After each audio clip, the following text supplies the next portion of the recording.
এদিকে খেয়াল করেন ডিমের সাহায্যে মেশিনের মাধ্যমে কিভাবে মিষ্টি বানানো হয় সেই প্রসেসিংটাই দেখানো হবে। সবাই দেখেন, লাস্ট পর্যন্ত দেখবেন। লাস্টে আরেকটা মজাদার জিনিস আছে, এটা দেখার মতো জিনিস। সবাই আস্তে আস্তে দেখেন।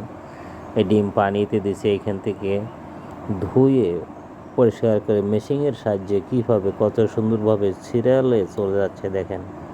এবার মেশিনে ভিতর চলে যাচ্ছে। এখান থেকে মেশিনের মাঝে যাওয়ার পর দেখেন আবার ডিমগুলো পানিতে দেওয়া হচ্ছে। দেখেন ডিমগুলো পানির সেখানে ডিম পরিষ্কার করে মেশিনের সাহায্যে আবার সিরিয়ালে চলে যাচ্ছে।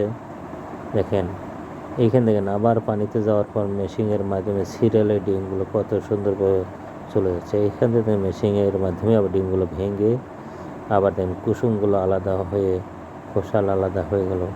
এবারে কুসুমগুলো দেখেন এটাকে কি বানানো হলো দেখছেন, একটা লাচ্চা সিমার মতো ডিজাইন করা হয়েছে। এটাকে আবার অ্যাঙ্কারের ভিতরে শুকনো হবে। আবার দেখেন কিছু মিষ্টির উপকরণ তৈরি করা হলো,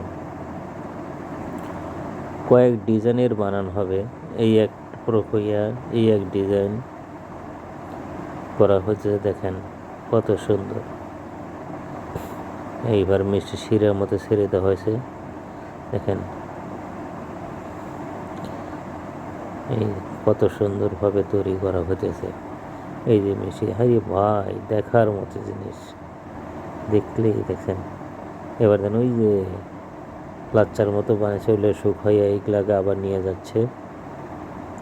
নিয়ে দেখেন এইগুলাকে আবার কেটে সুন্দর করে ডিজাইন করে প্যাকেটের ভিতর উপরে দেখেন এই সন্দেশের মতো ডিজাইন, এর উপর দেখেন এক একটা করে বসা দিবে। দেখেন হাতের সাহায্যে বসা দিয়ে এখন এটাকে আরও সুন্দর কয়েক জাতের মিষ্টি তৈরি করা হলো। এটাকে আবার মেশিন, এটা দেখেন চলে যাচ্ছে। এইভাবে বসা দেওয়ার পর মেশিনের মাধ্যমে দেখেন আবার প্যাকেট তৈরি হয়, একটা সুন্দর খাওয়ার মতো উপযুক্ত তৈরি হয়।